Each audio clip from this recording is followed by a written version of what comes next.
오늘 하루 뉴스 정리해보는 뉴스 인앤아웃이신데요. 오늘도 두 분 나와 계시죠? 이고은 시사평론가, 김영민 아나운서 두 분 나와 계십니다. 어서 오십시오. 네, 안녕하세요. 예. 제가 오늘 오프닝에서도 말씀을 드렸습니다만 정확히 얘기하면 어젯밤 한 11시쯤 저는 아는 기자분한테 톡이 왔어요. 지금 그러다가 조금 있다가 이제 속보로 그것이 뜨더라고요.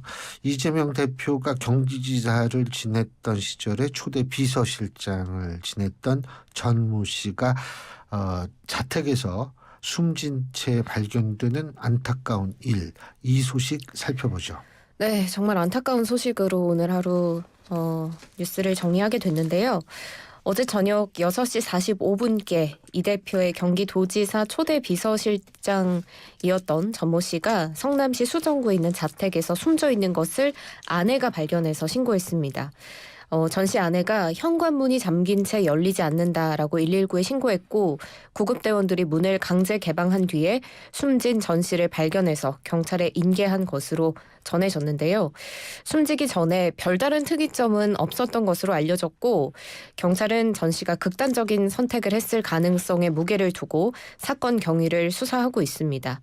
특별한 타살 혐의점은 발견되지 않았지만 사망 경위를 밝히기 위해서는 시신 부검이 필요해서 검토하고 있는 상황인데요. 유족의 동의가 필요해서 아직은 그렇죠. 네, 그렇게까지 정해지지는 않은 것 같고 앞서 오프닝에서 앵커께도 말씀을 하셨지만 이 대표의 주변 인물이 사망한 게 이번이 처음이 아니잖아요. 네, 처음이 아니죠. 이재명 대표 주변 인물이 사망한 사례가 교수님께서 말씀하셨지만 5번째입니다. 이번이. 네. 처음은 2년 전으로 이제 올라가는데요. 2021년 12월 10일 대장동 개발 당시에 이제 환경 영향 평가와 관련해서 뇌물수수 혐의를 받고 있다가 구속영장이 청구됐었던 유한기 전 성남도시개발공사 개발사업본부장이 이 영장실질심사를 4일 앞둔 시점에 극단적인 선택으로 숨졌고요. 또 다음으로 같은 달 21일에 대장동 개발 실무 책임을 맡았던 김문기 전 성남도시개발공사 개발 1처장이 극단적인 선택을 했습니다. 또 그 다음 해인 1월 12일 이 대표의 변호사비 대납 의혹을 처음으로 제보했던 이모 씨가 서울의 한 모텔에서 숨진 채 발견이 됐었는데요.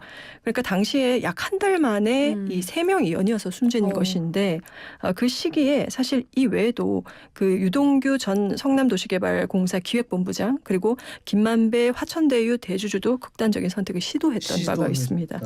네, 유 본부장과 김만배 씨 등은 이제 구속됐다가 작년 10월에서 11월 사이에 구속기한 만료로 풀려났었습니다. 그리고 또 작년 7월 26일에 이 대표의 배우자 김혜경 씨의 경기도 법인카드 유용 의혹으로 조사를 받았던 김모 씨가 스스로 목숨을 끊었었고요. 김 씨는 이 사건으로 기소된 이재명 부부의 최측근인 배모 씨의 건물에서 동거 중이었던 것으로 알려지고요. 그러니까 숨진 5명이 모두 대부분 검경 수사의 변곡점에서 스스로 생을 마감하는 선택을 했던 것으로 볼 수 있겠습니다. 네, 지금 안타깝게 숨진 전모 씨가 어떤 사람인지 좀 더 살펴보도록 할 텐데요. 이 대표가 경기지사 시절에 초대 비서실장이었다고 앞서 말씀을 드렸고 이 대표를 가장 가까이에서 보좌했던 인물 중에 하나로 분류가 됩니다. 1978년에 구급 공무원으로 공직에 입문해서 40년 넘게 공직에 몸담은 늘공이었고요. 이 대표가 2010년에 성남시장에 처음 당선된 이후 2013년에 성남시 비서실장으로 발탁됐습니다. 전 씨는 그 이후에 2014년부터 2017년까지 푸른 도시사업소장, 수정구청장, 행정기획국장, 행정기획조정실장을 차례로 역했고 이 대표가 경기지사로 당선된 2018년에는 초대 비서실장으로 이때 근무를 했습니다. 그 이후에 2019년에는 경기주택도시공사 GH의 경영지원본부장으로 임명돼서 근무한 뒤에 지난해 12월 말 퇴직하면서 공직에서 물러났습니다. 이 대표는 비서실장으로 일했던 2019년 5월에 김성태 전 쌍방울 회장의 모친상에 조문을 간 적이 있는 것으로 알려졌는데요. 이거를 쌍방울 전 비서실장이 증언을 해서 알려졌는데 전 씨가 친분이 없는 사이였지만 경기도를 대표해서 장례식장을 찾았었고 이후에 이게 언론 보도가 나갔습니다. 김성태 모친상 때 이재명 측근이 대리 조문이라는 식으로 헤드라인이 나왔는데 이때 전 씨가 좀 상당한 스트레스를 받은 것으로 알려졌다고 합니다. 전 씨가 이 대표의 사법 리스크 관련해서 검찰 조사를 받았었죠. 네, 전 씨는 그 성남 FC 불법 후원금 의혹 사건과 관련해서 지난해 말에 경기주택도시공사 사장 직무대행으로까지 재직을 했었는데 네. 퇴직을 전후해서 검찰 조사를 받은 것으로 파악됐습니다. 그러니까 최근의 일인 것이고요. 네. 이 전 씨는 이재명 대표가 성남시장이던 시절에 비서실장으로서 이 대표의 지시를 받아 그 현안을 총괄하고 또 정책을 수립하거나 추진하는 그런 과정들을 담당해온 당시에는 측근이라고 볼 수가 있고 그리고 전 씨는 이 대표에 대한 그 검찰의 그 사전 구속영장 청구에도 이름이 올라와 있기는 합니다. 이 성남지청이요 오늘 그 고인에 대해서 작년 12월 그 성남 FC 사건 관련해서 한 차례 영상 녹화 조사를 진행을 했고 그 이후에는 별도 조사나 출석 요구는 없었다. 그 외에 검찰청에서도 조사나 출석 요구는 없었다라고 밝혔고요. 다만 그 최근 이화영 전 경기도 평화부지사에 대한 공개 재판 과정에서 고인과 관련한 증언이 일부 있었지만 검찰이 이와 관련해 조사나 출석 요구를 한 바는 없다고 밝혔습니다. 물론 또 다른 사건은요. 전 씨와 직접적인 관련은 없고 그래서 본인이 조사를 받은 사건은 아니지만 경기주택도시공사가 최근까지 그 이 대표의 자택 옆집에 그 경기주택도시공사가 이제 약어로 GH죠. 네. 그래서 GH 합숙소 의혹 사건으로 경찰의 조사가 계속 진행되고 있었거든요. 이 당시에 이제 전 씨는 경영기획 본부장 자리에 있었고요. 많은 분들 아시겠지만 이 사건은 이제 2020년 8월에 이 대표가 이전 그 지사 시절 그 기존의 GH 합숙소 계약 기간이 남아 있었음에도 그 GH 판교 사업단이 이 대표 자택의 바로 옆집인 아파트를 2년간 그 임차하도록 그 지시를 해서 회사에 손해를 끼쳤다라는 의혹을 받고 있는 사건입니다. 이 당시에 GH 측은 그 해당 아파트가 직원 숙소라고 주장을 했지만 정치권에서는 이곳이 이 대표의 비선 캠프로 활용된 것이 아니냐 이런 의혹을 계속 제기를 해왔고요.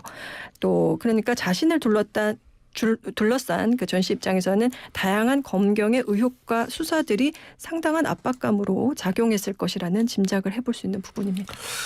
그 지금 말씀하신 것에 관련해서 그 대검찰청 대변인실이 발표한 내용을 잠깐 제가 전해드리겠습니다. 이거는 대변인실의 그 문구인데요. 먼저 전 경기도지사 비서실장님의 명복을 빌며 유가족분들에게 깊은 위로의 말씀을 전합니다. 고인에 대하여는 22년 12월 26일 성남 FC 사건과 관련하여 한 차례 영상 녹화 조사를 진행하였고 그 이후 별도의 조사나 출석 요구는 없었으며 그 외 검찰청에서도 조사나 출석 요구는 없었습니다. 한편 최근 전 경기도 평화부지사에 대한 공개 재판 과정에서 고인과 관련된 일부 증언이 있었으며 검찰에서 이와 관련하여 조사나 출석 요구한 바는 없습니다. 이것이 지금 검찰의 발표 내용인데요. 그러니까 작년 12월 26일 날 조사를 받은 거죠. 그리고 이제 아주 그 스스로 극단적인 선택을 한 거는 그로부터 시간이 좀 흐른 다음이라는 그런 얘기인데 근데 지금 현장에서 유서는 발견이 됐다고 그러더라고요. 네, 그렇습니다. 일단 총 6장 분량의 유서가 자택에서 발견됐는데요. 예. 알려지기로는 첫 장에는 이 대표를 향한 전 씨의 심경이 담겼고 나머지 5장에는 검찰 수사와 관련한 억울함 그리고 가족에 대한 미안함을 쓴 것으로 알려지고 있습니다. 유서 공개는 유족이 일단 확고하게 반대하고 있어서 자세한 내용은 파악되지 않지만 그냥 전체적인 맥락 정도는 알려지고 있는 상황이고요. 유서에 이 대표가 언급이 된 걸로 알려졌습니다. 알려진 내용으로 전 씨의 입장을 조금이나마 짐작해 볼 수 있을 것 같은데요. 유서에 이 대표 이제 정치 내려놓으시라. 더 이상의 희생은 없어야 한다고 밝힌 것으로 전해졌고 나는 일만 열심히 했을 뿐인데 검찰 수사 대상이 돼서 억울하다. 사건 당시에 행정기획국장이어서 권한도 없었는데 피의자로 입건됐다. 집안이 풍비박산 났다고 성토한 것으로 알려졌습니다. 유동규 전 본부장, 이번 사건 관련해서 책임이 이 대표에게 있다라고 말했네요. 네, 유동규 전 본부장은 전 씨의 사망을 둘러싸고 이 대표에게 본인이 책임져야 하는데 항상 뒤로 물러나 있다. 성남도시개발공사의 경우에는 본인만 기소가 되어 있지 않느냐라면서 이 대표도 책임질 것이 있으면 책임을 져서 이런 일이 벌어지지 않았으면 좋겠다 이렇게 말을 했습니다. 아시다시피 유 전 본부장은 현재 그 재판과 언론을 통해서 대장동 개발 의혹 등과 관련해서 이 대표를 계속 비판하면서 또 이 대표에게 불리한 증언과 주장들을 이어가고 있는 인물인데요. 사실 유 전 본부장은 과거에는 이 대표를 위해서 분신까지 각오하겠다 이렇게 말하기도 했던 그런 이 대표에게 굉장히 헌신하는 인물이었는데 지난해 대선 과정에서 이 대표가 그 고 김문기 처장을 모른다고 발언하는 등 여러 가지 이 대표의 태도에 섭섭함을 토로를 공개적으로 해왔고요. 또 대장동 비리 혐의를 모두 본인의 책임으로 돌리게 된 이런 일련의 과정들을 거치면서 이 대표를 상당히 공격하고 있습니다. 네. 한편 또 유 전 본부장은요. 위법적인 행정 요구가 이런 사건들을 만들어내는 게 아닌가 싶다라고도 말을 해서 검찰 수사에 대한 좀 비판적인 목소리를 냈다고도 보여지고 또 숨진 전 씨에 대해서는 여러 가지 이재명 대표의 사소한 부분도 많이 챙겼다고 생각한다 이렇게 설명하기도 했습니다. 참고로 그 이 대표는 이제 정치를 내려놓으시라 이 보도는 사실 유서가 아직 공개되지 않았기 때문에 이 부분은 연합뉴스가 보도를 한 거고요. 아직 우리가 이 얘기가 진짜 이 진실인지 아닌지는 우리가 아직 판단할 단계는 아니다. 왜냐하면 제가 특정 얘기를 하죠. TV조선 같은 데에선 모든 것을 내려놓으시라 이렇게 아까 1시에 그 프로그램에서 얘기를 했거든요. 그런데 이게 모든 것과 이 정치를 내려놓으라는 건 이거 뉘앙스가 엄청나게 그러네요. 다른 얘기이기 때문에 이 부분에 대해서는 사실 유족이 지금 유서를 공개하는 것을 긍정적으로 검토하지 않고 있기 때문에 이 부분은 저는 우리가 좀 더 자세히 살펴볼 필요는 있다라는 생각은 듭니다. 예. 그리고 정치권 반응도 알아봐야겠죠? 네, 먼저 이 대표 본인의 입장 먼저 살펴보겠습니다. 오늘 최고위원회의에서 믿을 수 없는 부고를 접했다. 제가 만난 공직자 중 가장 청렴하고 가장 성실하고 가장 헌신적이고 가장 유능했던 한 공직자가 스스로 생을 마감했다라면서 자랑스러운 공직 성과들이 검찰 앞에 조작당하고 지속적인 압박 수사를 받으면서 얼마나 힘들었겠느냐 이렇게 비통한 심경을 표했습니다. 다만 책임은 검찰에게로 돌렸는데요. 이게 검찰의 과도한 압박 수사 때문에 생긴 일이지 이재명 때문입니까? 라고 반문했습니다. 수사 당하는 게 제 잘못이냐. 주변을 먼지 털듯이 털고 주변까지 털어대니 주변 사람들이 어떻게 견뎌내냐. 그야말로 광기다라면서 검찰의 이 미친 칼날을 도저히 용서할 수 없다라고 했는데요. 이 대표는 검찰의 특수부 수사 대상이 되면 죽거나 조작에 의해 감옥을 가거나 하는 일들이 계속 벌어지고 있다면서 검찰을 비판했습니다. 이 대표의 입장 더 자세히 뉴스인 해주세요. 네, 결론적으로 이 대표는 이제 자신과 대장동 비리 의혹을 계속해서 둘러싸고 검찰의 수사가 이어지는 부분에 대해서 검찰의 무리한 수사 때문이다라는 스탠스를 꾸준히 유지를 하고 있습니다. 네. 이 국가 권력을 정치 보복에 사용하면 그게 깡패지 검사냐라는 이 윤석열 대통령의 검사 시절 발언 계속해서 반복해서 되돌려주고 있기도 하고요. 이 본인이 대선에서 패배했기 때문에 검찰의 무리한 수사 표적이 되고 있고 또 그 때문에 이 대표와 관련한 인물들도 무리한 수사에 의해 희생당하고 있다는 프레임을 강조하고 있습니다. 이 대표는 윤석열 검찰의 수사 방식은 바로 사냥이다. 목표물을 정하고 목표물이 잡힐 때까지 사냥을 멈추지 않는다라고 들었다면서 검찰 특수부의 수사 대상이 된 사람들이 자꾸 극단적인 선택을 하는 이유가 없는 사실을 조작하고 자꾸 증거를 만들어서 들이대기 때문에 빠져나갈 길이 없고 또 억울하기 때문에 결국 극단적 선택을 하는 것이다. 이렇게 검찰을 공격했습니다. 또 이 발언을 했던 그 오늘 최고위원회의가요. 경기도죠. 그렇죠. 본인의 정치적 고향이라고 할 수 있는 경기도 수원의 경기도의회에서 진행이 됐는데 사실 그 민주당이 지역의 민생 현장을 살피기 위해서 전국을 순회하면서 현장 최고위를 진행을 하고 있습니다. 네. 근데 이게 지난 1월 이후에 그 검찰 출석 그리고 체포동의안 본회의 표결 등으로 인해서 계속 보류되어 왔는데 오늘 재개를 한 것이거든요.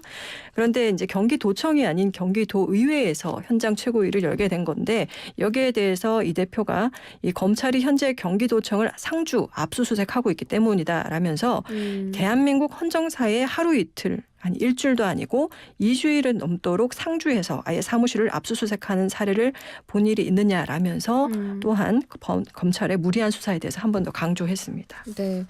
이번에는 여야의 반응 살펴보겠습니다. 먼저 여당 신임 대표죠. 김기현 대표 입장을 밝혔는데요. 민주당 대표로서 과연 직무 수행을 하는 게 적합한지에 대한 많은 심사숙고가 필요하다고 생각한다. 이렇게 말했습니다.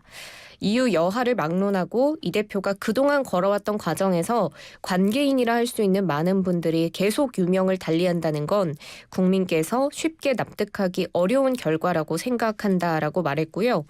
아무리 이해하려 해도 이해가 어려울 만큼 섬뜩한 느낌이 들고 주변에 어두운 그림자가 암울하게 드리운 건 안타까운 일이 아닐 수 없다. 이렇게 덧붙였습니다. 김기현 대표 외에도 여당 의원들이 입장을 많이 냈는데요. 이 부분 살펴봐 주시죠. 네, 뭐 다른 국민의힘 의원들도 이 대표에 대한 공세를 계속 이어갔고요. 주호영 원내대표는 이 대표 관계자들이 왜 5번이나 목숨을 버리는 결정을 하는지 이 대표의 입장을 듣고 싶다라고 하면서 민주당이 그 해당 사건을 검찰의 과도한 수사 때문이라고 지적하는 데에 대해서 검찰의 과도한 수사는 가혹행위나 고문이 있었다든지 뭐 그래야지 과도한 수사라고 할 수 있는데 지금까지 목숨을 버린 이들이 그런 주장을 한 적이 있었냐라면서 민주당의 주장을 반박했습니다. 또 성일종 정책위장의 경우에는 이 대표 한 사람의 버티기로 인해서 5명이 세상을 떠났다라고 지적하면서 또 민주당 의원들을 향해서 비판을 하기도 했는데요. 그동안 정의를 외치고 공정을 외치시던 분들이 아니냐. 이 끔찍한 연쇄 죽음 앞에 진상조사라도 하자고 외친 적이 있냐라고 하면서 범죄 혐의자 한 사람을 위한 정당이 아니라 생명을 구하는 정당이 되기 바란다. 이렇게 비판을 했습니다. 네, 그렇습니다. 사실 저도 굉장히 안타까운 마음이에요. 제가 볼 때 이 검찰이 경기도청을 압색하는 것도 뭐 그렇게 오랜 기간 하는 것도 굉장히 유례가 없다라는 것도 맞지만 특정인 관련 수사에서 이 5사람이나 되는 분들이 안타까운 목숨을 잃게 됐다라는 거. 물론 그 중에서 한 분은 뭐 지병 때문에 사망했다라는 것이 이제 그 조사 결과라고 하는데 어쨌든 그럼 그 5분이나 이렇게 사망하게 되는 것도 우리가 일반적으로 보기 굉장히 힘든 그런 상황이 아닌가 이런 생각도 듭니다. 그래서 저도 굉장히 안타깝기 때문에 더 이상의 희생은 좀 없어야 되겠다라는 생각은 분명히 들어요. 이것이 뭐 검찰 수사 때문인지 뭐 때문인지 모르겠지만 어쨌든 더 이상의 이런 불상사는 분명히 없어야 될 겁니다. 네. 예. 이번에는 잠깐 이제 화제를 돌려서 민주당 상황을 살펴보려고 하는데요. 민주당은 이제 김건희 여사 그리고 50억 클럽에 대한 쌍특검을 다시 한번 촉구했습니다. 국회 법사위가 다음 주 중으로 특검법을 반드시 심사해 주길 바란다고 요청을 했는데요. 박홍근 원내대표가 오늘 최고위원회의에서 어제 나온 KBS 여론조사에서도 50억 클럽 특검은 77.6%의 국민이 찬성하고 김건희 여사 특검도 60%의 국민이 찬성하고 있다라고 말하면서 압도적 국민의 뜻은 더 이상 윤석열 검찰의 봐주기 부실 수사와 시간 끌기 면죄부 수사를 믿을 수 없으니까 중립적이고 공정한 특검을 조속히 실시하라고 명령하고 있는 것이다라고 강조했습니다. 민주당은 지금 정의당과 공조해서 3월 임시국회에서 이 특검법을 패스트트랙 지정해서 추진한다는 방침인데요. 또 박홍근 원내대표가 정순신 변호사 낙마 사태에 대한 수사를 촉구하기도 했죠. 네, 국가수사본부장에 임명됐던 정순신 변호사가 아들의 학교폭력 전력으로 낙마한 것과 관련해서 이 공수처와 경찰이 수사를 통해 명명백백히 밝혀야 한다라고 민주당 주장하고 있습니다. 또 인사검증 책임자인 한동훈 장관은 검증 실패 책임을 지고 물러나야 하고 또 윤석열 대통령도 인사 실패를 겸허히 사과하고 또 지금이라도 법에 명시된 대로 인사검증 업무를 인사혁신처로 되돌려야 한다라고 말을 했는데요. 이제 요즘 정치권의 이슈들을 보면 이제 어느 것 하나 검찰이나 뭐 특검, 경찰, 공수처 등 이런 그 수사기관과 관련이 없는 것 같습니다. 그래서 정치라는 것이 법과 제도, 수사 등으로 해결할 수 없는 문제들을 좀 대승적으로 풀기 위해서 존재한다는 것도 있잖아요. 이제 네. 정치 뉴스에 정치는 사라지고 법적 공방만 소개하는 것 같기도 합니다. 제가 지금 뭘 찾고 있느냐. 이 KBS 여론조사 여기에서 사실은 그 특검 문제만 있는 것은 아니더라고요. 맞습니다. 예? 여기에서 뭐냐면 이재명 대표 관련한 여론조사도 있어요. 사실은. 이게 KBS 여론조사라는 게 아마 8일 날 발표된 KBS가 한국 리서치에 의뢰한 여론조사일 것 같은데 이게 5일에서 7일 전국 만 18세 이상 1000명을 대상으로 한 조사인데 여기에서 보면은 지금 이 이재명 대표에 대한 체포동의안 부결 잘못됐다가 52.1%예요. 예? 그런데 이런 거는 이제 얘기를 안 하고 이 특검만 얘기를 한다는 거 이것도 사실은 좀 이 국민들이 볼 때는 좀 당혹스러운 측면이 분명히 있을 거예요. 원하는 데이터만 뽑아서 말을 했네요. 그러니까 뭐냐면 원하는 사안만 뽑아가지고 결과를 얘기하는데 그러지 말고 자기네가 불리한 것도 좀 얘기를 하고 이게 그래서 우리도 솔직히 이게 좀 그런 것 같다 이렇게 얘기를 한 다음에 상대에 대해서 얘기하면 훨씬 설득력이 높지 않을까 이런 생각을 좀 하게 된다는 거죠. 예. 그리고 지금 이 북한이 또 이 타격 훈련을 우리나라 공군기지를 대상으로 한 타격 훈련을 이어가고 있다고 그러죠? 네, 그렇습니다. 이 공군 기지를 목표로 한 것에 방점을 찍을 수 있을 것 같습니다. 지금 한미 연합 공중 훈련을 지금 계속해서 한미가 이야기를 하고 있는데 이걸 좀 심각한 위협으로 여기고 있다는 방증이 아닐까 이렇게 풀이가 되는데요. 지난달에 600mm 초대형 방사포 발사 훈련에 이어서 어제 신형 전술 유도 무기를 동원해서 남측의 작전 비행장 그러니까 공군기지를 가상 지역으로 한 화력 훈련을 진행을 했습니다. 북한이 공개한 장면은 단거리 탄도미사일 SRBM인 신형 전술 유도 무기 6발을 동시에 발사하는 장면이었는데요. 그러면서 김정은 국무위원장이 서부 전선 방면의 적 작전 비행장을 담당하고 있는 군부대 관하 제8화력습격중대의 실전 대응 태세를 판정 검열했다라고 밝혔습니다. 그러니까 제8화력습격중대가 서부 전선 방면의 적 작전 비행장을 담당하고 있는 군부대라고 지칭했기 때문에 이게 충남 서산 그리고 전북 군산 쪽에 있는 서쪽 공군기지를 타격으로 하는 어떤 훈련을 했다라고 해석할 수가 있을 것 같습니다. 북한이 발표한 것처럼 현장에 김정은 국무위원장 직접 방문했죠. 네, 김 위원장이 이날 이제 직접 방문해서 그 차림에 대해서도 많은 또 보도가 있었는데 검은 코트에 갈색 샌들, 샌들을 신으셨군요. 발사 현장에 나타났습니다. 이제 북한에 대한 정보가 워낙에 많지가 않다. 슬리퍼는 아니고 샌들이요. 네네. 이 추운 겨울에 샌들을 신었다고. 근데 이제 사진을 북한 더 추울 텐데. 오늘은 물론 덥지만. 사진을 자세히 보니까 이게 그 굽이 있고 발 앞코 부분이 막혀 있는 이제 갈색 샌들인데 이제 양말이 비치는 그 샌들이니까 일반적인 샌들은 아닌 건데 이걸 가지고도 여러 해석이 자기 혼자 있더라고요. 따뜻하게 산다는 거 과시하려구나. 그 이제 요거에 대한 이제 분석한 보도도 있던데 이제 이 샌들이 여러 번 등장했더라고요. 이제 21년도 국방발전 전람회를 시작으로 해서 몇 번 이 착용하고 있는 게 공개됐었는데 이걸 두고 이제 그 본인의 그 김 위원장의 건강에 대한 그 추측을 가능하게 한다라는 보도도 있었어요. 그러니까 2014년에 그 김정은 위원장이 한동안 모습을 드러내지 않다가 공식 석상에 지팡이를 짚고 절뚝거리면서 등장한 적이 있었는데 이 당시에 족부 부분에 질환을 앓고 있는 게 아니냐 이런 또 해석도 있었다고 하거든요. 그래서 이 샌들이 구두 대신 이 통풍이 잘 되는 샌들 이거를 신었다 이런 해석도 보도에 한 차례 나오기도 했습니다. 김정은이가 좀 급하긴 급한 것 같아요.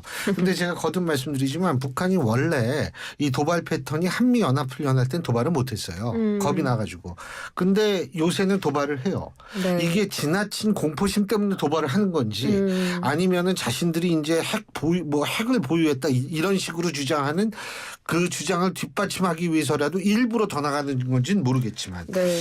근데 확실히 도발 패턴이 바뀌고 있습니다. 저는 개인적으로 굉장히 도발 강도 높아질 거라고 봐요. 네. 네. 근데 그 현장에서 이제 김 위원장의 부인인 리설주 여사도 참관을 했고 네. 김주애 그 딸도 현장을 방문했는데요. 사진은 공개됐지만 이번에는 김주애를 따로 언급하지는 않았다는 점도 예전에 김주애를 보도하던 것과 좀 다른 점인 것 같습니다.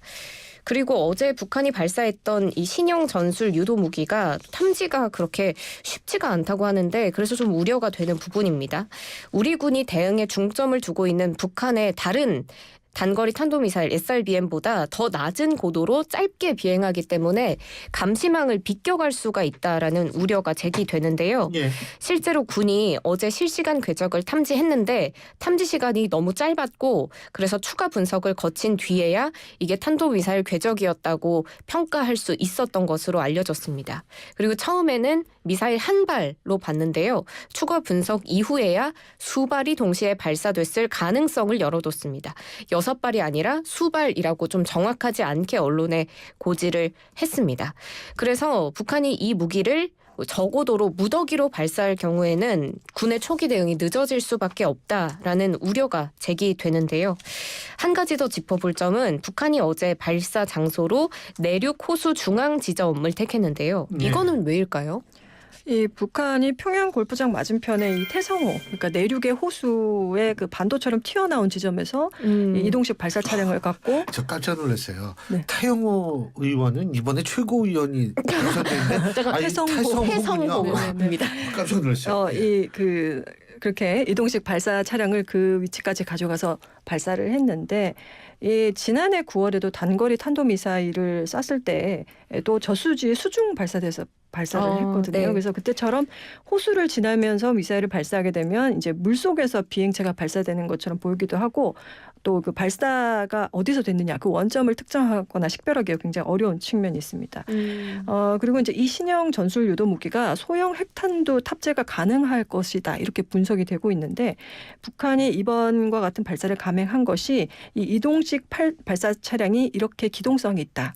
그리고 신형 전술 유도 무기가 특유의 저고도 비행이 가능하다는 점을 이제 활용해서 이동식 발사 차량의 생존성이라든지 어떤 그 경쟁력을 보여주기 위한 그런 측면도 있어 보입니다. 예. 북한이 핵을 왜 가지고 있을까에 대해서 이제는 우리가 좀 현실에 직시할 때가 됐다라는 의견들이 높아지고 있습니다.